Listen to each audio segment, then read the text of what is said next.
പ്രമേഹം നമ്മുടെയൊക്കെ ജീവിതത്തെയും ശരീരത്തെയൊക്കെ പല രീതിയിൽ ബാധിക്കാറുണ്ട്. അപ്പോൾ പലരും പുറത്ത് പറയാൻ മടിക്കുന്ന ഒരു കാര്യമാണ് അവരുടെ ലൈംഗികതയെ എങ്ങനെയാണത് ബാധിക്കുന്നത് എന്നുള്ളത്. അപ്പോൾ അതിൽ എന്തൊക്കെ ട്രീറ്റ്മെൻറ്റ് എടുക്കണം, ബാക്കി കാര്യങ്ങളൊക്കെ നമുക്ക് ഡോക്ടറോട് തന്നെ ചോദിച്ച് മനസ്സിലാക്കാം. ഇന്ന് നമ്മളോടൊപ്പം ഉള്ളത് കുന്നമംഗലം പന്തീർപ്പാടം ISRM ക്ലിനിക്കിൻ്റെ സ്ഥാപകനായ ഡോക്ടർ അജയൻ വർഗീസ് ആണ്. Hi doctor. ഡോക്ടർ, പലർക്കുള്ളൊരു സംശയമാണ് പ്രമേഹം നമ്മുടെ ലൈംഗികതയെ എങ്ങനെയാണ് ബാധിക്കുന്നത് എന്നുള്ളത്. അതൊന്ന് വ്യക്തമാക്കി തരുമോ? അല്ല, പ്രമേഹം ലൈംഗികതയെ മാത്രമല്ല ബാധിക്കുന്നത്, ശരീരത്തെ മൊത്തം ബാധിക്കുന്ന ഒരു അസുഖമാണ് പ്രമേഹം. അതായത് അത് ഞരമ്പുകളെ തകർക്കുന്നുണ്ട്, രക്തക്കൊള്ളുകളെ ബ്ലോക്കാക്കുന്നുണ്ട്, അതുപോലെ തന്നെ ഹോർമോണിൽ വ്യതിയാനം ഉണ്ടാക്കുന്നുണ്ട്. ഇത് കൂടാതെ പ്രമേഹം ശരീരത്തിൻ്റെ ഓരോരോ കോശങ്ങളെയും അവയവങ്ങളെയും ബാധിക്കുന്നുണ്ട്. അതുകൊണ്ടാണ് തലച്ചോറിനെ അത് ബാധിക്കുന്നുണ്ട്, ഹൃദയത്തെ ബാധിക്കുന്നുണ്ട്, കിഡ്നിയെ ബാധിക്കുന്നുണ്ട്, നമ്മുടെ മസിലുകളെ ബാധിക്കുന്നുണ്ട്. ഇത് വളരെ ചുരുക്കി പറയുകയാണെങ്കിൽ പ്രമേഹം എന്ന് പറഞ്ഞാൽ എന്താണ്? നമുക്ക് വളരെ സിമ്പിളായിട്ട് പറയുകയാണെങ്കിൽ നമ്മൾ ആഹാരം കഴിക്കുന്നു, നമുക്ക് വിശപ്പ് മാറുന്നു. ആഹാരം കഴിക്കുമ്പോൾ വിശപ്പ് മാറുന്നു എന്ന് പറഞ്ഞാൽ അവിടെ നമ്മൾ കഴിച്ചിരിക്കുന്ന ചോറോ അല്ലെങ്കിൽ മത്സ്യമോ മാംസമോ എന്താണെന്ന് അതവിടെ വയറ്റിലെത്തുന്നതോട് നമ്മുടെ വിശപ്പ് മാറുന്നു. ഈ കഴിച്ച ആഹാരം നമുക്ക് ഗുണകരമായിട്ട് ഉപയോഗിക്കപ്പെടണമെന്നുണ്ടെങ്കിൽ അത് കോശങ്ങളിലെത്തണം. കോശങ്ങളിലെത്തുന്നതിന് വയറ്റിൽ വെച്ചും കുടലിൽ വെച്ചും അത് വിഘടിക്കപ്പെടുകയും അത് ഗ്ലൂക്കോസായിട്ടും പ്രോട്ടീനായിട്ടും ഒക്കെ മാറുന്നു, അമിനോ ആസിഡൊക്കെ ആയിട്ട് മാറുന്നുണ്ട്. ഈ ഗ്ലൂക്കോസ് ഓരോ കോശങ്ങളിൽ ചെന്ന് അവിടെ പ്രവർത്തിച്ചാൽ, അതിൻ്റെ പ്രവർത്തനങ്ങളിൽ ഏർപ്പെട്ടാൽ മാത്രമേ അവിടുത്തെ പ്രവർത്തനം പൂർണ്ണമാവുകയുള്ളൂ. ശരിക്കും ദഹനം നടക്കുന്നത് കോശങ്ങളിലാണ്, വയറിലാണെന്ന് നമുക്ക് പറയാൻ കഴിയില്ല, കുടലിലാണെന്ന് പറയാൻ കഴിയില്ല. അപ്പോൾ ആ ഗ്ലൂക്കോസ് ഉണ്ടായി കഴിഞ്ഞാൽ ഇത് രക്തത്തിലേക്ക് കലരും, അത് കുടലിൽ നിന്ന് രക്തത്തിലേക്ക് കലരും. രക്തത്തിലേക്ക് കലർന്നതിന് ശേഷം ഈ ഗ്ലൂക്കോസ് അവിടെ കോശങ്ങളിൽ വെച്ചാണ് വിഘടിപ്പിക്കപ്പെടുന്നത്, അതായത് അതിനെ യൂട്ടിലൈസ് ചെയ്യപ്പെടുന്നത്. അങ്ങനെ യൂട്ടിലൈസ് ചെയ്യുമ്പോൾ ഗ്ലൂക്കോസിനെ യൂട്ടിലൈസ് ചെയ്യുന്നതിന് ഇൻസുലിൻ എന്ന് പറയുന്ന ഒരു എൻസൈം ആവശ്യമാണ്, അല്ലെങ്കിൽ ഒരു ഹോർമോൺ ആവശ്യമാണ്. ഈ ഇൻസുലിൻ എന്ന് പറയുന്ന പദാർത്ഥമാണ് ശരിക്കും ഗ്ലൂക്കോസിനെ നമുക്ക് എനർജിയാക്കി മാറ്റുന്നത്, നമുക്ക് ഊർജ്ജമാക്കി മാറ്റുന്നത്. ഒരു ഉദാഹരണത്തിന് നമ്മളിപ്പോൾ മല കയറുകയാണ് അല്ലെങ്കിൽ കയറ്റം കയറുകയാണ്, അങ്ങനെയൊക്കെ ചെയ്യുമ്പോൾ നമുക്ക് എനർജി ആവശ്യമാണ്. ഈ എനർജി ആഹാരത്തിൽ നിന്നാണ് ലഭിക്കുന്നത് തീർച്ചയായിട്ടും. ആ ആഹാരത്തിൽ നിന്ന് ലഭിച്ച ഗ്ലൂക്കോസ് രക്തം വഴി അതാത് കോശങ്ങളിലേക്ക് എത്തുന്നു. അതായത് എൻ്റെ മസിലിലെത്തുന്നു, കാലിലെ മസിലും കയ്യിലെ മസിലും ഒക്കെ എത്തുന്നു. അത് നേരെ എനർജിയാക്കി മാറ്റുന്നതിന് ഇൻസുലിൻ അത്യന്താപേക്ഷിതമാണ്. ഇൻസുലിൻ ഇല്ലെങ്കിൽ അവിടെ ഗ്ലൂക്കോസ് കെട്ടിക്കിടക്കും, അത് ആവശ്യത്തിന് ഗ്ലൂക്കോസ് രക്തത്തിലുണ്ടാവും. അപ്പോൾ രക്തത്തിൽ ഗ്ലൂക്കോസിൻ്റെ അളവ് കൂടുകയാണ് ചെയ്യുന്നത്. അപ്പോൾ ഇത് ലൈംഗികത എങ്ങനെ ബാധിക്കുന്നു എന്ന് ചോദിച്ചാൽ 3 തരത്തിലാണ് ബാധിക്കുന്നത്. എല്ലാ അവയവങ്ങളെയും ബാധിക്കുമെന്ന് ഞാൻ പറഞ്ഞു കഴിഞ്ഞു.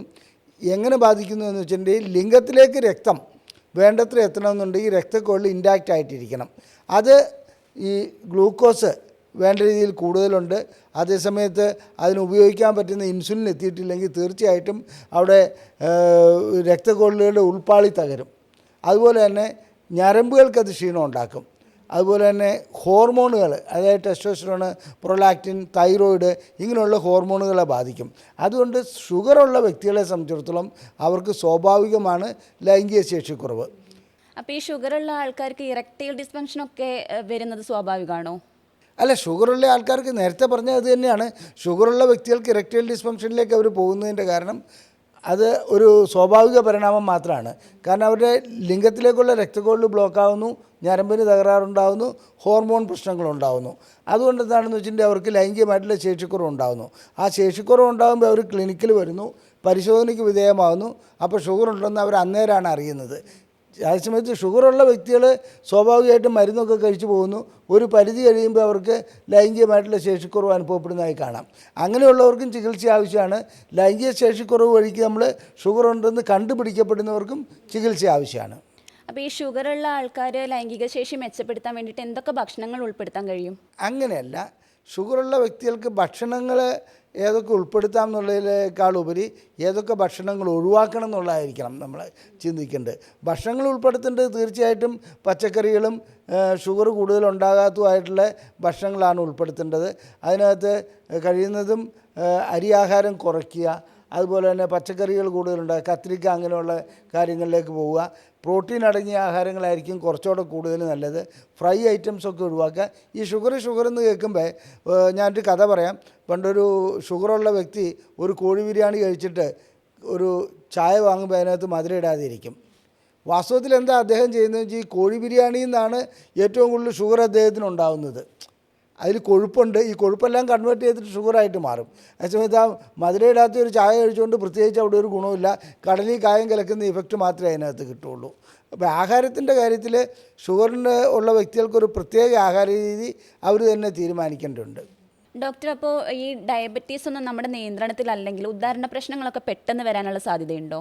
ഇത് സാധാരണ കണ്ടുവരുന്ന ഒരു കാര്യമാണ്. ഡയബറ്റീസ് നിയന്ത്രണത്തിലല്ല എന്ന് പറയുമ്പോൾ ഇവർ ചെയ്യുന്നത് എന്താണെന്ന് വെച്ചിട്ടുണ്ടെങ്കിൽ ഒരിക്കൽ പ്രമേഹം കണ്ടുപിടിക്കപ്പെട്ട് കഴിഞ്ഞാൽ ഒരു ഡിനയിൽ അതിന് അതൊന്നും പ്രശ്നമില്ല എന്നുള്ളൊരു രീതിയിലേക്ക് അവർ പോകുന്നത് കാണാം. അതിനുശേഷം എന്താണെന്ന് വെച്ചിട്ടുണ്ടെങ്കിൽ ഞാൻ സ്വയം അങ്ങോട്ട് നിയന്ത്രിക്കാൻ പോവുകയാണെന്ന്. ഇപ്പോൾ നമുക്ക് മഴ പെയ്യുമ്പോൾ സ്വയം നിയന്ത്രിക്കാൻ പറ്റുമോ? പറ്റില്ല. അത് മഴ പെയ്യുക തന്നെ ചെയ്യും. എന്ന് പറഞ്ഞാൽ മനുഷ്യൻ്റെ ശരീരത്തിൽ ഷുഗർ ഉടലെടുത്ത് കഴിഞ്ഞാൽ അടുത്ത സ്റ്റെപ്പ് എന്താ ചെയ്യേണ്ടതെന്ന് വെച്ചിട്ടുണ്ടെങ്കിൽ 3 രീതിയിൽ അതിനുള്ള ചികിത്സയിലേക്ക് വരണം. 1 വ്യായാമം, 2 ആഹാര നിയന്ത്രണം, 3 അതിൻ്റെ മരുന്നുകൾ കഴിക്കണം. ഇത് 3 ഇല്ലെങ്കിൽ ഒരു 3 കാലുള്ള സ്റ്റൂൾ പോലെ സങ്കല്പിക്കുക.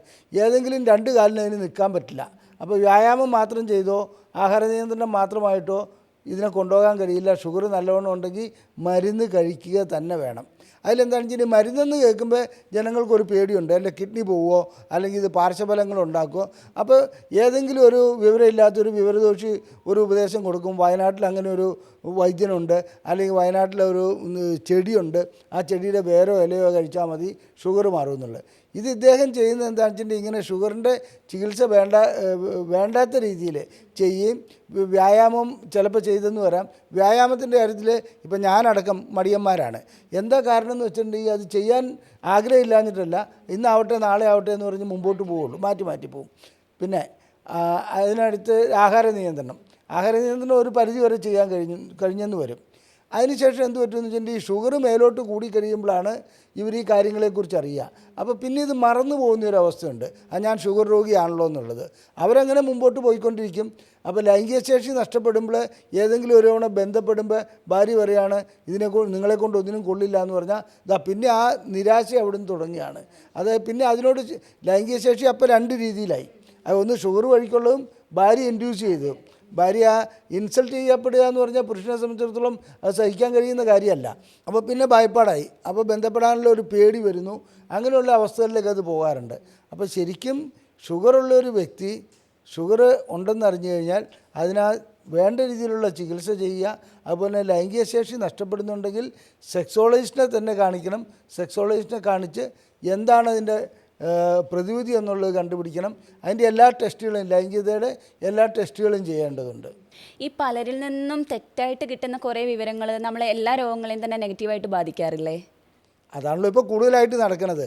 അതിപ്പോൾ വാട്സപ്പ് യൂണിവേഴ്സിറ്റിയും ഗൂഗിൾ ബാബയാണ് ഇതിനകത്ത് പ്രശ്നങ്ങൾ കൂടുതലുണ്ടാക്കുന്നത്.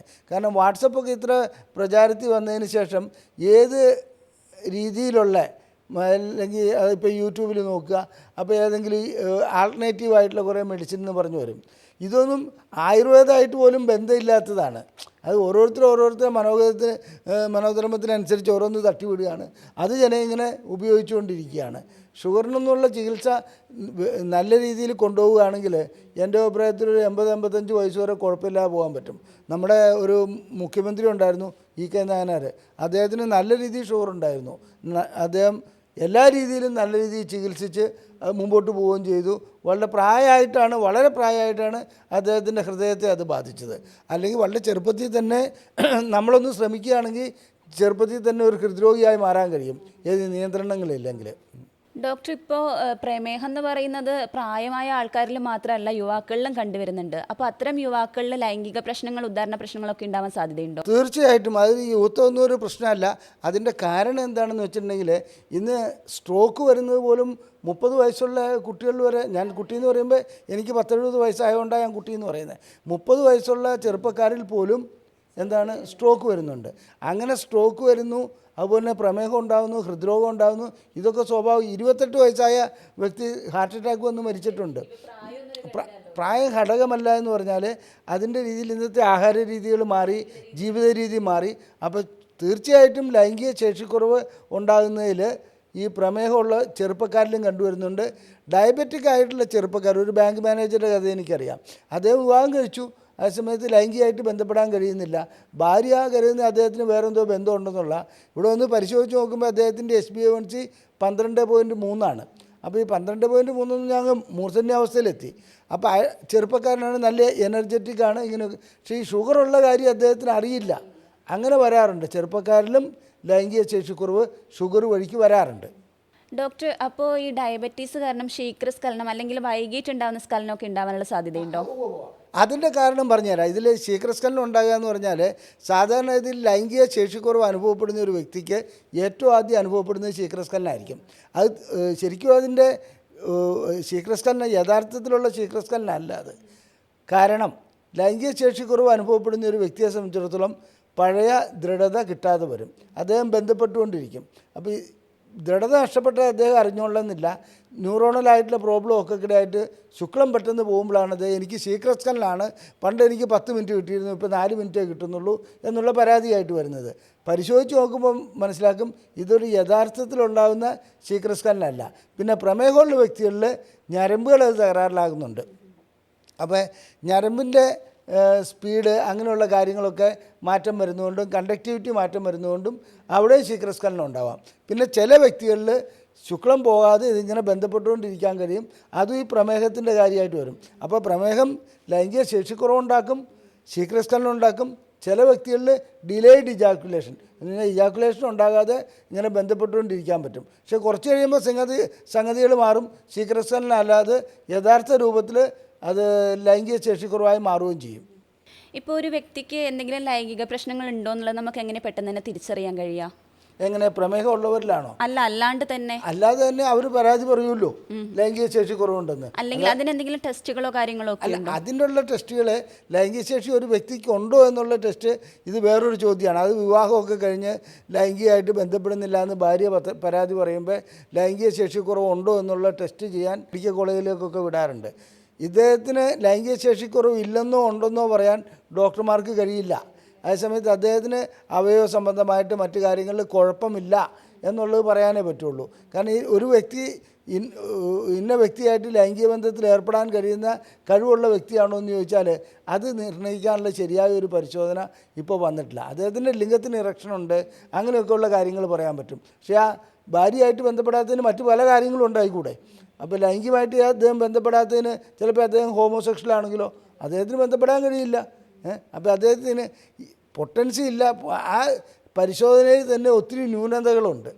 ഡോക്ടർ, ഇപ്പോൾ രാത്രിയിലോ രാവിലെയോ ഒക്കെ സ്വാഭാവികമായിട്ട് ഉദ്ധാരണം കുറയാറുണ്ടല്ലോ, അതെന്തിൻ്റെ സൂചനയാണ്? അല്ല, അത് സാധാരണ ഇതിൽ ഉറക്കത്തിൽ പുരുഷൻ്റെ ലിംഗം അറിയാതെ തന്നെ ഉയർന്നു വരാറുണ്ട്, നല്ല ദൃഢത കൈവരിക്കാറുണ്ട്.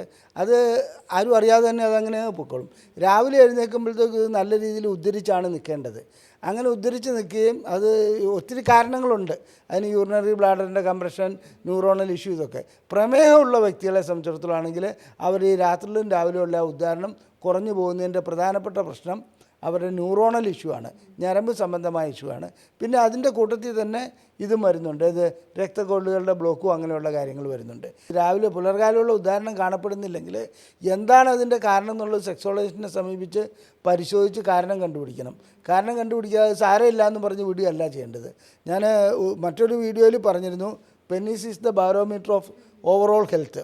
എന്ന് പറഞ്ഞാൽ ലിംഗോദ്ധാരണം രാവിലെ നടക്കുന്നുണ്ടെങ്കിൽ അവന് ആരോഗ്യകരമായിട്ട് കുഴപ്പമില്ല എന്നുള്ളതാണ് മനസ്സിലാക്കേണ്ടത്. കുഴപ്പമുണ്ടെന്നുണ്ടെങ്കിൽ ലിംഗോദ്ധാരണം നടക്കുകയില്ല. ഡോക്ടർ, ഇപ്പോൾ സ്ത്രീകളിലൊക്കെ ഉണ്ടാവുന്ന പ്രമേഹം, ഡയബറ്റീസ്, അതെങ്ങനെയാണ് ലൈംഗികാരോഗ്യത്തിന് ബാധിക്കുന്നത്? അയ്യോ, അത് സ്വാഭാവികമായിട്ട് പുരുഷന് ഇറക്ഷൻ ഉണ്ടാകുന്ന പോലെ സ്ത്രീകളുടെ യോനിയിൽ നനവുണ്ടാകാതെ വരും, അവിടെ ഡ്രൈനെസ് ഉണ്ടാകും, അതുപോലെ തന്നെ ബന്ധപ്പെടുമ്പോൾ വേദന ഉണ്ടാകും.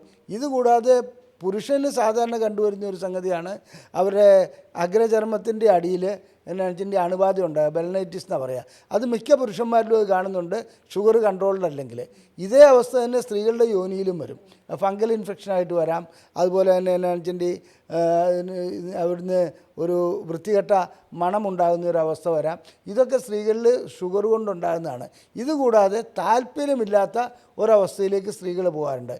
അത് ഹോർമോൺ സംബന്ധമായതുമാകാം, ഞരമ്പ് സംബന്ധമായതുമാകാം.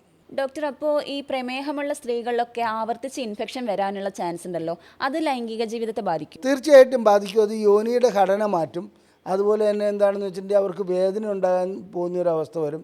അപ്പോൾ ഇങ്ങനെയുള്ള ദുരനുഭവങ്ങൾ ഉണ്ടാകുമ്പോൾ ലൈംഗികത എന്ന് പറഞ്ഞാൽ ആനന്ദത്തിന് വേണ്ടിയിട്ടുള്ളതാണോ? അങ്ങനെ ആനന്ദിക്കാൻ കഴിയാത്തൊരവസ്ഥ വരുമ്പോഴത്തേക്കും അവരെന്ത് ചെയ്യുമെന്ന് വെച്ചിട്ടുണ്ടെങ്കിൽ ലൈംഗികതയോട് വിമുഖത കാണിക്കുകയും ഒരു താല്പര്യക്കുറവ് ഉണ്ടാകുകയും ചെയ്യും. അതുകൂടാതെ തന്നെ ഹോർമോൺ വ്യതിയാനം ഇവരുടെ ഈ പ്രമേഹമുള്ള വ്യക്തികളിൽ എപ്പോഴും കണ്ടുവരുന്ന ഒന്നാണ്. അങ്ങനെ ഹോർമോൺ വ്യതിയാനം ഉണ്ടാകുന്നതുകൊണ്ട് അതും സംഭവിക്കും. ഡോക്ടർ, ഇപ്പോൾ ഈ മെനോപോസിനോടടുത്ത സ്ത്രീകൾക്ക് ഡയബറ്റീസ് കൂടെ വന്നു കഴിഞ്ഞാൽ ഭയങ്കര ഗുരുതരമായ പ്രശ്നങ്ങൾ ഉണ്ടാകുമോ? അല്ല, അതിൽ മെനോപോസ് എന്ന് പറയുമ്പോൾ ഇപ്പോൾ ആർത്തവവിരാമം ഉണ്ടാകുമ്പോൾ സ്ത്രീകളുടെ മാനസിക ഘടന തന്നെ മാറും. അവരുടെ ലൈംഗിക താല്പര്യത്തിൽ വ്യതിയാനം വരും. ചില സ്ത്രീകൾക്ക് അത് വളരെയധികം ലൈംഗികത കൂടാം, ചിലർക്ക് ലൈംഗികത കുറയാം. പിന്നെ എന്തായാലും ശരി, മെനോപോസ് ഉള്ള സ്ത്രീകളോട് അല്പം അകന്ന് നിൽക്കുന്നതാണ് നല്ലത്. ഞാനൊരു പുരുഷനെന്നല്ല വല്ല തൊട്ടതിനും പിടിച്ചതിനും ഇവിടുത്തെ ചേച്ചിക്ക് ഇന്നലെ മുതലൊരു ജലദോഷം എന്ന് പറഞ്ഞുകൊണ്ടാണ് അത് ദേഷ്യവും ബഹളവും ആയിരിക്കും. അപ്പോൾ കഴിയുന്നതും വളരെ സൗമ്യമായിട്ട് അവരോട് പെരുമാറാൻ നിൽക്കണം. മെനോപോസ് അങ്ങനത്തെ ഒരു അവസ്ഥയാണ്. ആ അവസ്ഥയിൽ പ്രമേഹവും കൂടെ ഉണ്ടെങ്കിൽ അത് അധികരിക്കുകയാണ് ചെയ്യുക. അപ്പോൾ പ്രമേഹം ഉണ്ടാകുമ്പോൾ അവരെ സംബന്ധിച്ചിടത്തോളം ഇറിറ്റേഷൻ കൂടുതലായിട്ട് ഈ ഞരമ്പിൻ്റെയും ഹോർമോണിൻ്റെയും ഒക്കെ ഇടയായിട്ട്. അപ്പം മെനോപോസിന് നമുക്ക് ഹോർമോൺ തെറാപ്പി അങ്ങനെയൊക്കെ ചെയ്യാം. എന്നാലും ശരി, ഈ പ്രമേഹവും കൂടെ വരുമ്പോൾ അതിന് ശരിക്കുള്ള കൺട്രോൾ ചെയ്ത് എൻ്റെ അഭിപ്രായത്തിൽ അതിന് ഭർത്താവിന് ഒരു എഡ്യൂക്കേഷൻ കൊടുക്കുക വേണ്ടത്, എങ്ങനെ പെരുമാറണം എന്നുള്ളത്. അല്ലെങ്കിൽ ചട്ടിയും കലമൊക്കെ പൊട്ടാൻ തുടങ്ങും, അത്രേ ഉള്ളൂ. ഡോക്ടർ, അപ്പോൾ ഡയബറ്റീസ് ഉള്ള ആൾക്കാരിൽ മാനസിക സമ്മർദ്ദം അതുപോലെ തന്നെ പ്രകടന ഭയമൊക്കെ കൂടുതലായിട്ട് കാണാറുണ്ട്. അതെങ്ങനെയാണ് ബാധിക്കുക? അല്ല, അതൊരു സ്വാഭാവികമായിട്ടുള്ള പ്രശ്നമാണ്. ഡയബറ്റീസ് ഉള്ള രോഗികളിൽ ഏതെങ്കിലും രീതിയിലുള്ള ടെൻഷൻ ഉണ്ടാകുകയാണെങ്കിൽ അവരുടെ ഡയബറ്റിക് ലെവൽ കൂടും. അതുപോലെ തന്നെ ഇവരെ സംബന്ധിച്ചിടത്തോളം ഇവർക്ക് എപ്പോഴും ടെൻഷൻ ഉണ്ടാകാനുള്ള സാധ്യത വളരെ കൂടുതലുമാണ്. അപ്പോൾ അതുകൊണ്ട് തന്നെയാണെന്ന് വെച്ചിട്ടുണ്ടെങ്കിൽ അത് ലൈംഗികതയും ബാധിക്കും, മറ്റ് ജീവിത രീതിയെയും ബാധിക്കും. എപ്പോഴും തന്നെയാണെന്ന് വെച്ചിട്ടുണ്ടെങ്കിൽ ഇവർ സ്ട്രെസ് ഇല്ലാത്ത, അതായത് കൂടുതൽ പ്രശ്നങ്ങളില്ലാത്ത ഒരവസ്ഥയിലേക്ക്, ഇപ്പോൾ കണ്ടമാനം ദേഷ്യപ്പെടുന്ന അവസ്ഥ ഉണ്ടാകാതിരിക്കുക, അങ്ങനെയൊക്കെ പോകുന്നതാണ് നല്ലത്. അതേസമയത്ത് ലൈംഗികത എന്ന് പറയുമ്പോൾ എന്നാണെന്ന് വെച്ചിട്ടുണ്ടെങ്കിൽ ഈ രീതിയിലുള്ള സ്ട്രെസ്സ് വന്നു കഴിഞ്ഞാൽ ലൈംഗികത ഉണ്ടാവില്ല. അപ്പോൾ പ്രമേഹ രോഗികൾക്ക് ഈ സ്ട്രെസ്സും ഇതുമൊക്കെ കുറയ്ക്കുന്നത് തന്നെയാണ് നല്ലത്. ഈ ലൈംഗിക പ്രശ്നങ്ങളിലൊക്കെ കപ്പിൾ തെറാപ്പി എത്രത്തോളം എഫക്റ്റീവാണ്? അല്ല, അതിൻ്റെ കാരണം പ്രമേഹമുള്ള വ്യക്തികളിൽ കപ്പിൾ തെറാപ്പി ആവശ്യമാണ്. കാരണം എന്താണെന്നുണ്ടെങ്കിൽ ഭാര്യയുടെ എക്സ്പെക്റ്റേഷൻ ആ രീതിയിൽ, ഭാര്യയ്ക്കൊരു പ്രതീക്ഷ ഉണ്ടാവും, ആ രീതിയിൽ ഭർത്താവിന് ബന്ധപ്പെടാൻ കഴിയാത്തൊരവസ്ഥ വരുന്നു. അപ്പോൾ എന്താണെന്ന് വെച്ചിട്ടുണ്ടെങ്കിൽ ഭാര്യയ്ക്ക് ചിലപ്പോൾ സംശയങ്ങൾ ഉടലെടുക്കുന്നുണ്ട്, ഇദ്ദേഹത്തിന് എന്നോട് ഇഷ്ടമില്ലാത്തതുകൊണ്ടാണ്, ആ രീതിയിലുള്ള ഒത്തിരി കാര്യങ്ങളുണ്ടാവും. അങ്ങനെയുള്ള അവസ്ഥ വരുമ്പോൾ ഇവർ രണ്ടുപേരെ ഇരുത്തിയിട്ട് ഡയബറ്റിക് ആവുന്ന, അതായത് പ്രമേഹം ഉടലെടുക്കുന്ന ഒരു വ്യക്തിയുടെ ലൈംഗികത ഏതെല്ലാം രീതിയിലാണ് നശിച്ചു പോകുന്നത്, അതിനെന്തെല്ലാം പരിഹാരമാണ് ഉണ്ടാകുന്നത് വേണ്ടത്, ഭാര്യയുടെ സപ്പോർട്ട് എത്രത്തോളം വേണം, ആ കാര്യങ്ങൾ. ഭാര്യ ഇൻസൾട്ട് ചെയ്യുന്ന ഒരു അവസ്ഥ വന്നാൽ പ്രമേഹ രോഗിക്ക് ലൈംഗികമായിട്ട് ബന്ധപ്പെടാൻ കഴിയില്ല.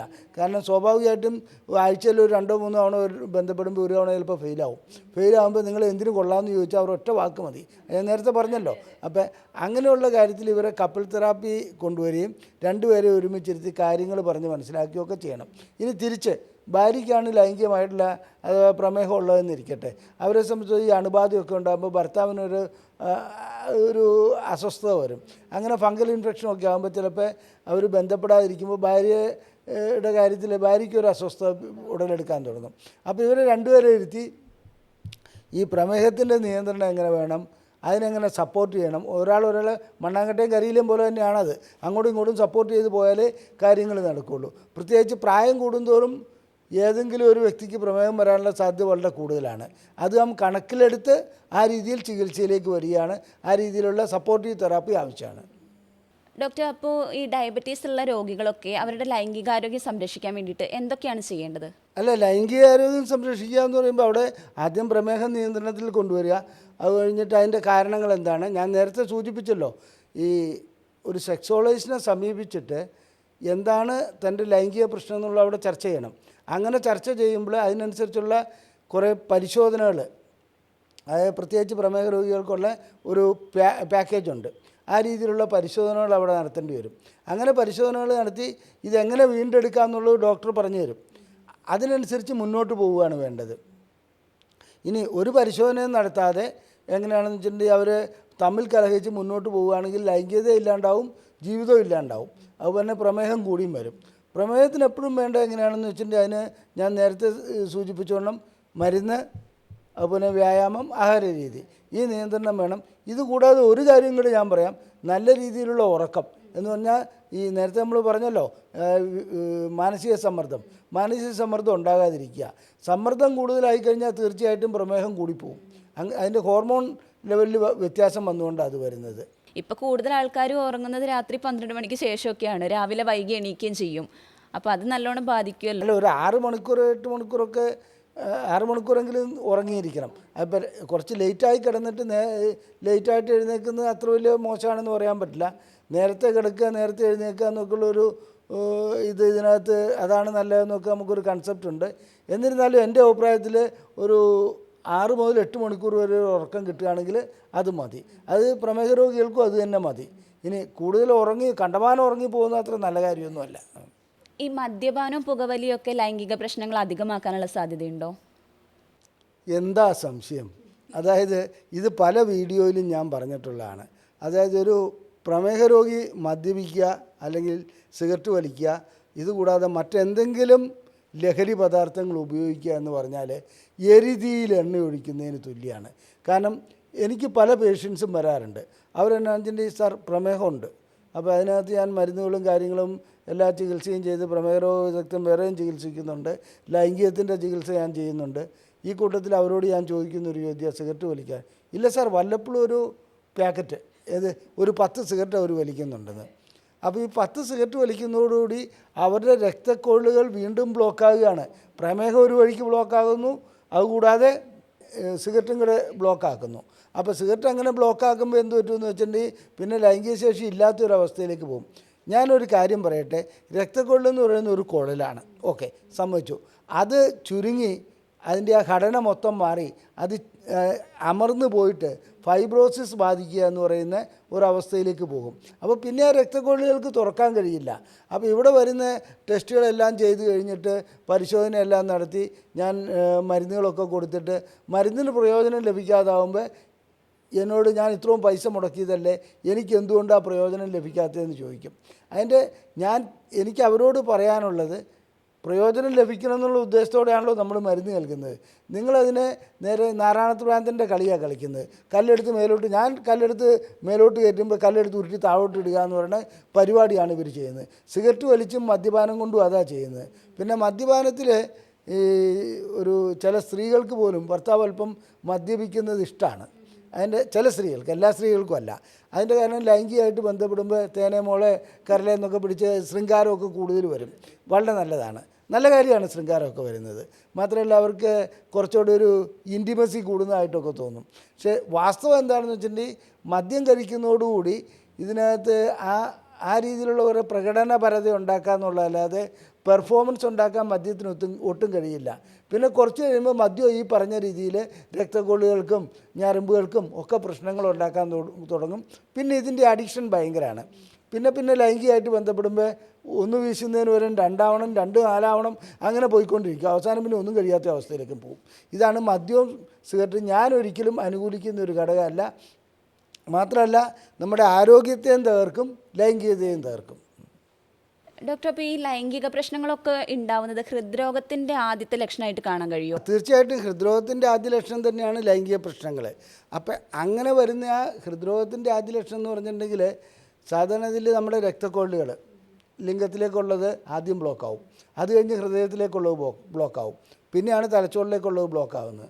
അപ്പം ഞങ്ങളതിന് പറയുന്നത് first penile attack, second heart attack, പിന്നെ ബ്രെയിൻ അറ്റാക്ക്. അപ്പോൾ ഈ പെനൈൽ അറ്റാക്ക് ഉണ്ടായിക്കഴിഞ്ഞാൽ, അതായത് ലൈംഗിക ശേഷിക്കുറവ് ഉണ്ടായിക്കഴിഞ്ഞാൽ അടുത്ത സ്റ്റെപ്പ് എന്താണ്? ഹാർട്ട് അറ്റാക്കാണ്. അപ്പോൾ അതിന് മുമ്പ് തന്നെ ലൈംഗിക പ്രശ്നങ്ങൾ കണ്ടുപിടിച്ച് ചികിത്സിക്കുകയാണെങ്കിൽ പ്രശ്നങ്ങളൊന്നും ഉണ്ടാവില്ല. അതേസമയത്ത് പ്രമേഹ രോഗികൾക്കൊരു പ്രത്യേകതയുണ്ട്, അവർക്ക് ഹാർട്ട് അറ്റാക്ക് ഉണ്ടാക്കി അവരറിഞ്ഞോളണമെന്നില്ല. ഹാർട്ട് അറ്റാക്ക് വരുന്നത് അവരറിയില്ല, കൂടിപ്പോയി ഒരു ഛർദിയോ അങ്ങനെ വല്ലതും വരുള്ളൂ. കാരണം ആ രീതിയിലുള്ള വേദന അറിയാനുള്ള കഴിവ് പ്രമേഹ രോഗികൾക്ക് ഇല്ലാതാവുന്നുണ്ട്. അപ്പം എൻ്റെ അഭിപ്രായത്തിൽ ലൈംഗിക ശേഷിക്കുറവുണ്ടെങ്കിൽ ആ രോഗിക്ക് ഹാർട്ട് അറ്റാക്ക് വരാനുള്ള സാധ്യതയുണ്ട്. അതുകൂടാതെ വേറൊരു പ്രശ്നം കൂടെയുണ്ട്, പ്രമേഹ രോഗികൾക്ക് ഹാർട്ട് അറ്റാക്ക് സൈലൻ്റായിട്ട് വരും. അപ്പോൾ അവർക്ക് ആ സൈലൻ്റായിട്ട് വന്നത് രോഗി പോലും അറിഞ്ഞിട്ടുണ്ടാവില്ല. അപ്പോൾ മെഡിക്കൽ ഷോപ്പിൽ ചെന്നിട്ട് എനിക്ക് ലൈംഗികമായിട്ടുള്ള പ്രശ്നമുണ്ട് എന്ന് പറഞ്ഞിട്ട് അവർ നേരെ ഒരു വയാഗ്ര എടുത്തു കൊടുക്കും. ഈ വയാഗ്ര കഴിക്കുമ്പോൾ ഇദ്ദേഹം കൊളാപ്സായി പോവും. അതിൻ്റെ കാരണം എന്താണെന്ന് വെച്ചിട്ടുണ്ടെങ്കിൽ അറ്റാക്ക് വന്നതും സ്ട്രോക്ക് വന്നതുമായിട്ടുള്ള വ്യക്തികൾ ഒരു 1-2 മാസത്തേക്ക് വയാഗ്ര എന്ന് പറയുന്ന ഗുളിക കഴിക്കാൻ പാടില്ല. അപ്പോൾ മെഡിക്കൽ ഷോപ്പിലിരിക്കുന്ന പയ്യൻ അതുവല്ലോ അറിയോ? അവനറിയില്ല. അവനെ സംബന്ധിച്ചിടത്തോളം അവൻ എന്താ അവിടെ കരുതുന്നത്? ദാ ലൈംഗിക ശേഷി കുറവ്, എന്നാ വയാഗ്ര, പനിക്ക് പാരസെറ്റമോൾ, അതുപോലെയാണ് അവൻ കരുതുന്നത്. അവനെ കുറ്റം പറയാൻ പറ്റില്ല. അപ്പോൾ അത് എടുത്തു കൊടുത്തു, ഇദ്ദേഹം കഴിച്ചു, അങ്ങനെ കൊളാപ്സ് ആവുന്ന ഒരു അവസ്ഥയിലേക്ക് പോകും. അപ്പോൾ പ്രമേഹ രോഗികൾ എപ്പോഴും ശ്രദ്ധിക്കേണ്ടത് എന്താണെന്ന് വെച്ചിട്ടുണ്ടെങ്കിൽ അവർ അടുക്കും ചിട്ടയോട് കൂടി പോകണം. ലൈംഗിക ശേഷിക്കുറവ് അനുഭവപ്പെടുന്നതായിരിക്കും അവരുടെ ഹൃദ്രോഗത്തിൻ്റെ ആദ്യ ലക്ഷണം. അതുകൊണ്ട് അവർ ചികിത്സിച്ചേ പറ്റുള്ളൂ ആ ലൈംഗിക ശേഷിക്കുറവ്. അപ്പോൾ ECG എടുക്കുമ്പോൾ അതിൻ്റെ ചേഞ്ച് കാണാൻ പറ്റും. ആ സമയത്ത് അവർക്ക് വേറെ രീതിയിലുള്ള കയറ്റം കയറുമ്പോൾ വേദന ഉണ്ടായിക്കോളും, ചിലപ്പോൾ മറിഞ്ഞിട്ട് താഴോട്ട് വീഴും. അതാണ് സംഭവം. ഡോക്ടർ, അപ്പോൾ ഈ ഡയബറ്റീസ് കാരണം വരുന്ന ലൈംഗിക പ്രശ്നങ്ങളൊക്കെ ഉണ്ടല്ലോ, അത് നമുക്ക് ചികിത്സിച്ച് മാറ്റാൻ കഴിയും? അത് സ്ത്രീക്കാകട്ടെ പുരുഷനാകട്ടെ ചികിത്സിച്ച് മാറ്റാൻ കഴിയും. ഈ പറഞ്ഞ വാക്ക് ഞാനിപ്പോൾ പിൻവലിക്കാം. അതായത് ചികിത്സിച്ച് മാറ്റാൻ കഴിയുമെന്ന് പറഞ്ഞാൽ ആളുകൾ തെറ്റിദ്ധരിക്കുന്ന പോലെ, ഞാൻ നേരത്തെ സൂചിപ്പിച്ചല്ലോ ഫൈബ്രോസിസ് പോലെയുള്ള, നമ്മളൊരു 60 വയസ്സായ വ്യക്തി 40 വയസ്സിൽ ഇത് പ്രമേഹം തുടങ്ങി, അദ്ദേഹം ചികിത്സകളൊന്നും എടുക്കുന്നില്ല. 60 വയസ്സായ വ്യക്തി ആ സമയത്ത് മാത്രം ലൈംഗിക പ്രശ്നമായിട്ട് വന്നാൽ ചികിത്സിക്കാൻ കഴിയില്ല എന്നല്ല, ചില വ്യക്തികൾക്ക് അത് എത്രത്തോളം ബ്ലോക്ക് ഉണ്ടെന്നുള്ളത് നമ്മൾ നോക്കണം. ആ ബ്ലോക്ക് വളരെ കൂടുതലാണെങ്കിൽ ശസ്ത്രക്രിയ വേണ്ടി വരും, അല്ലെങ്കിൽ ഇഞ്ചക്ഷൻ കൊണ്ട് മാറ്റാൻ പറ്റും. സാധാരണ ഗതിയിൽ അത് ഗുളിക കൊണ്ട് തന്നെ ചികിത്സിച്ച് മാറ്റാം. സ്ത്രീകളെ സംബന്ധിച്ചിടത്തോളം അവർക്കിങ്ങനെ അടിക്കടി അണുബാധ വരുന്നു. അണുബാധ വരുന്നത് അതിനാണെന്ന് വെച്ചിട്ടുണ്ടെങ്കിൽ സ്വാഭാവികമായിട്ടും സ്ത്രീകൾക്കത് ബുദ്ധിമുട്ടായിരിക്കും. അവർ മെഡിക്കൽ ഷോപ്പിൽ പോയി കുറച്ച് ഓയിൻമെൻറ്റ് വാങ്ങി അവിടെ പരട്ടും. അങ്ങനെ ഓയിൻമെൻറ്റ് വാങ്ങി യോനിക്കുള്ളിൽ പരട്ടുകയും ആ പ്രദേശത്ത് പരട്ടുകയും ചെയ്യുമ്പോൾ ചിലപ്പോൾ സ്റ്റീറോയിഡ് ഇറങ്ങിയ ഓയിൻമെൻറ്റൊക്കെ ആയിരിക്കും ലഭിക്കുന്നത്. അതൊരിക്കൽ പരട്ടുമ്പോൾ സമാധാനം കിട്ടുമ്പോൾ വീണ്ടും അത് തന്നെ പരട്ടിക്കൊണ്ടിരിക്കും. ഈ അണുബാധ കൂടി അത് ഗർഭപാത്രത്തിലേക്ക് പോവുകയും അത് ഭാവിയിൽ അത് അർബുദമായിട്ടൊക്കെ മാറാൻ പറ്റും. അത് മാത്രമല്ല അവിടെ ഗർഭപാത്രത്തിൽ അവിടെ ദുർഗന്ധം ഉണ്ടാകുകയും ആ രീതിയിലേക്ക് കാര്യങ്ങൾ പോവുകയും ചെയ്യും. എൻ്റെ അഭിപ്രായത്തിൽ പ്രമേഹമുള്ള വ്യക്തികളെ ലൈംഗിക പ്രശ്നങ്ങളുണ്ടെങ്കിൽ ചികിത്സിക്കുന്നതിന് എത്രത്തോളം നേരത്തെ ചികിത്സിക്കുന്നോ അത്രത്തോളം നല്ലത്. എല്ലാ കാര്യങ്ങളും അങ്ങനെ തന്നെയാണ്. ചികിത്സ നീട്ടിക്കൊണ്ട് പോകുന്നതല്ലല്ലോ നല്ലത്. ഡോക്ടർ, ഈ ലൈംഗിക പ്രശ്നങ്ങളൊക്കെയുള്ള രോഗികൾ എപ്പോഴാണ് ശരിക്കും ഒരു ഡോക്ടറെ സമീപിക്കേണ്ടത്? അല്ല, പ്രമേഹമുള്ള രോഗികളെ സംബന്ധിച്ചിടത്തോളം അവർക്ക് ലൈംഗിക പ്രശ്നം ഏതെങ്കിലും ചെറിയ രീതിയിലൊരു നേരിയ സംശയം ഉണ്ടെങ്കിൽ പോലും അപ്പോൾ തന്നെ ഡോക്ടറെ സമീപിക്കുന്നതാണ് നല്ലത്. അല്ല, നീട്ടിക്കൊണ്ട് പോകരുത് അത്. കാരണം വെച്ചിട്ടുണ്ടെങ്കിൽ ഞാൻ നേരത്തെ സൂചിപ്പിച്ചല്ലോ, അത് ഹാർട്ട് അറ്റാക്കിലേക്ക് പോകാം, പ്രശ്നങ്ങളിലേക്ക് പലതിലേക്കും പോകാം. ഡോക്ടർ, ഇപ്പോൾ കൂടുതലായിട്ടും കണ്ടുവരുന്നൊരു കാര്യമാണ് എന്തായാലും ചെറിയൊരു പനിയാണെങ്കിൽ പോലും സ്വയം ട്രീറ്റ്മെൻറ്റ് എടുക്കുന്നത്. അപ്പോൾ ഈ ലൈംഗിക പ്രശ്നങ്ങൾക്കൊക്കെ സ്വയം തന്നെ നമ്മൾ ട്രീറ്റ്മെൻറ്റ് എടുക്കുന്നത്, അല്ലെങ്കിൽ മരുന്ന് വാങ്ങി കഴിക്കുന്നത്? ഒരു രോഗി അങ്ങനെ ചെയ്യരുതെന്നുള്ളൊരു അഭിപ്രായമാണ് എനിക്കുള്ളത്. ഞാൻ നേരത്തെ സൂചിപ്പിച്ചല്ലോ, പ്രമേഹമുള്ള രോഗികളിൽ അങ്ങനെ സ്വയം ചികിത്സിക്കുകയാണെങ്കിൽ ഞാൻ നേരത്തെ സൂചിപ്പിച്ച അറിയാണ്ട് ഹാർട്ട് അറ്റാക്ക് ഉണ്ടായിട്ടുണ്ടാകും, കാര്യങ്ങളൊന്നും മനസ്സിലാവില്ല, അവർ ഗുളിക കഴിക്കുമ്പോൾ അവർ കൊളാപ്സായി പോകാനുള്ള സാധ്യതയുണ്ട്.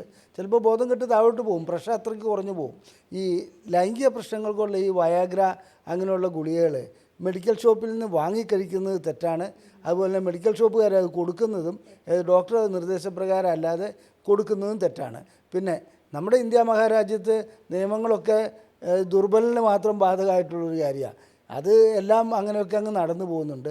അത് ആരോഗ്യരംഗത്ത് ആ രീതിയിൽ വരുമ്പോൾ അവിടെ പൊറുക്കാൻ പറ്റാത്ത തെറ്റായി അത് ചിലപ്പോൾ മാറും. ഡോക്ടർ, ഇപ്പോൾ ഡയബറ്റീസ് വന്നു കഴിഞ്ഞാൽ ലൈംഗിക ജീവിതം അവിടെ അവസാനിച്ചു, അങ്ങനെയാണ്. അപ്പോൾ അത് ശരിയാണോ?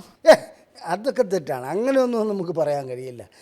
ഡയബറ്റീസ് വന്നു കഴിഞ്ഞാൽ ലൈംഗിക ജീവിതം എന്നല്ല, അതിനകത്ത് നമ്മൾ ലൈംഗികത അവിടെ അവസാനിക്കുന്നു എന്നല്ല കരുതേണ്ടത്. ഡയബറ്റീസ് ശരിക്കും കൺട്രോൾ ചെയ്ത് ലൈംഗിക പ്രശ്നങ്ങൾക്കുള്ള ചികിത്സയും കൂടെ നൽകുകയാണെങ്കിൽ അവർക്ക് ചെറുപ്പക്കാരെ പോലെ തന്നെ പെർഫോം ചെയ്യാൻ പറ്റും. അവനവനായിട്ടിത് ലൈംഗികത വന്നിട്ട് നശിപ്പിക്കുന്നത് മാത്രമേ ഞാൻ കാണുന്നുള്ളൂ. കാരണം ചികിത്സിക്കാനുള്ള മടി ഒന്ന് ലൈംഗിക കാര്യങ്ങളിൽ, പിന്നെ 2 പ്രമേഹത്തെ നിഷേധിക്കുക.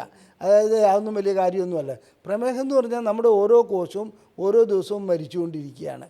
അപ്പോൾ അതിനങ്ങനെ ഓരോ അവയവങ്ങൾക്കും അത് തകരാറുണ്ടാക്കുകയാണ്.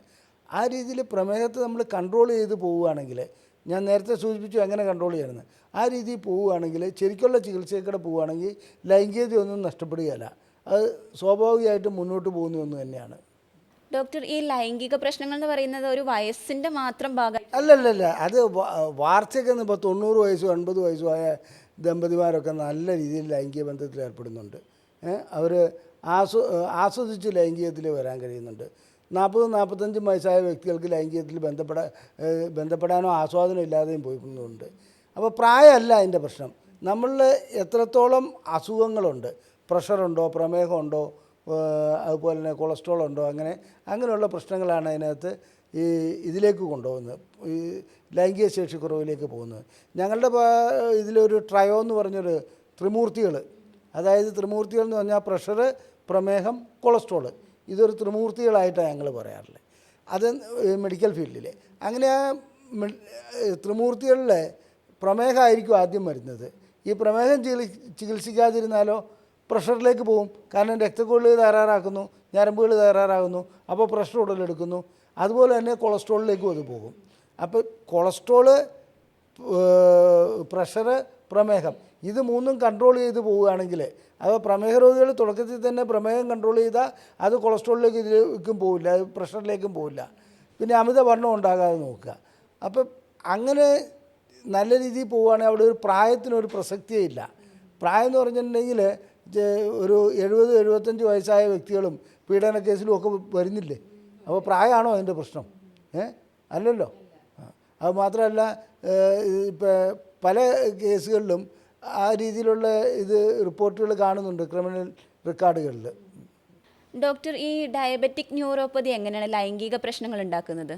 അതായത് ശരിക്കും പറഞ്ഞാൽ പ്രമേഹത്തിൻ്റെ ഒരു അവസ്ഥ തന്നെയാണ് ഈ ന്യൂറോൺ തകരാറിലാക്കുക, ഞരമ്പുകൾ തകരാറിലാക്കുക എന്നുള്ളത്.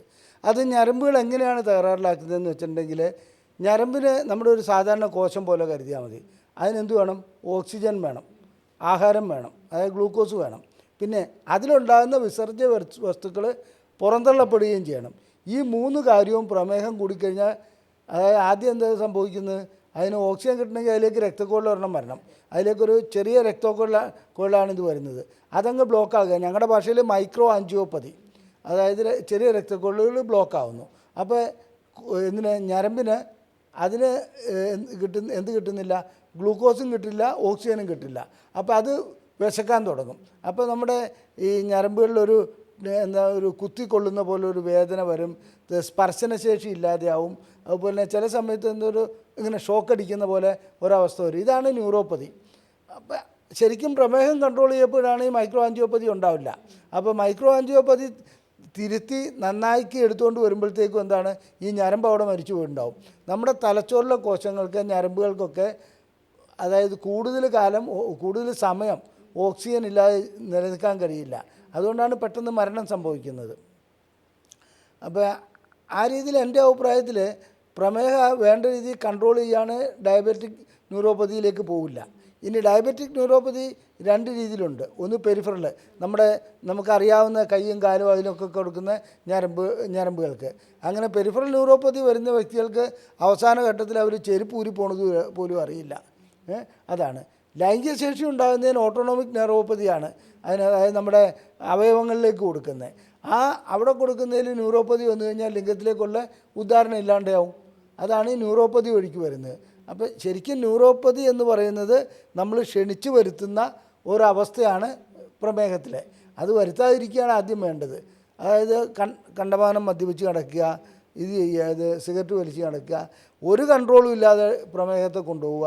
അങ്ങനെയൊക്കെ വരുമ്പോൾ ന്യൂറോപ്പതിയിലേക്ക് അത് പോകും. ന്യൂറോപ്പതി വന്നു കഴിഞ്ഞാൽ ചികിത്സിക്കാമെന്നല്ലാതെ അതിനൊരു പരിപൂർണ മാറ്റത്തിലേക്ക് എത്തിക്കാൻ കഴിഞ്ഞോളണമെന്നില്ല. ചിലത് കഴിഞ്ഞോളണമെന്നില്ല. അതുകൊണ്ട് ശ്രദ്ധിക്കുക, ന്യൂറോപ്പതിയിലേക്ക് കൊണ്ടുപോകാതിരിക്കുക. ഡോക്ടർ, അപ്പോൾ ഈ ലൈംഗിക പ്രശ്നങ്ങളൊക്കെ മറച്ചു വെക്കാതെ ചികിത്സ തേടേണ്ടതിൻ്റെ ആവശ്യകത എന്താണ്? അതിപ്പോൾ ഇത്രയും കാര്യം പറഞ്ഞത് അത് തന്നെയല്ലേ. അതായത് ലൈംഗിക പ്രശ്നങ്ങൾ പ്രമേഹ രോഗി മറച്ചു വയ്ക്കുകയാണെങ്കിൽ ആദ്യത്തെ സൂചനയാണത്.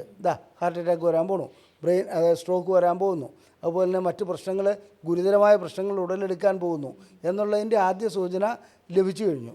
ഈ ആദ്യ സൂചനയെ നമ്മൾ അവഗണിക്കുകയാണെങ്കിൽ ചിലപ്പോൾ ആളുടെ ആരോഗ്യം തന്നെ, അത് മരണം വരെ സംഭവിക്കാം. അപ്പോൾ അതുകൊണ്ടാണ് ലൈംഗികമല്ല അവിടുത്തെ പ്രശ്നം. നമ്മുടെ ആരോഗ്യം നിലനിർത്തണം എന്നുണ്ടെങ്കിൽ ആദ്യം കിട്ടുന്ന ഒരു സൂചനയാണത്. ആ സൂചന നമ്മൾ വെല്ലുവിളിക്കുകയാണെങ്കിൽ പോയില്ല കാര്യം. ഈ ഡയബറ്റീസ് ഉള്ള രോഗികൾക്കൊക്കെ ഡോക്ടർക്ക് നൽകാൻ കഴിയുന്ന ഒരു സന്ദേശം എന്താണ്?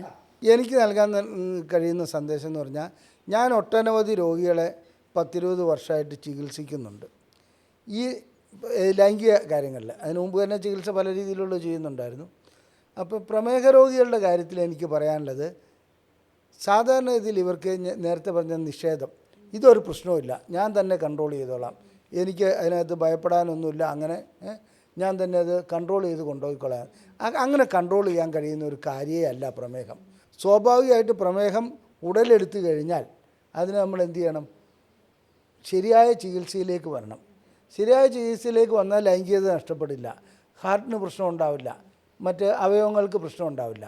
ഏതെങ്കിലും ഒരു വിവരമില്ലാത്ത ഒരുത്തൻ എന്തെങ്കിലും പറഞ്ഞു കഴിഞ്ഞാൽ ഈ ഗുളിക കഴിച്ചാൽ നിൻ്റെ കിഡ്നി പോവും, അല്ലെങ്കിൽ ഇതാണ് നിൻ്റെ ഈ ഗുളിക കഴിക്കുന്നതാണ് നിൻ്റെ പ്രശ്നങ്ങളെല്ലാം കാരണം എന്ന് പറഞ്ഞാൽ അവരാ ഗുളിക നിർത്തും.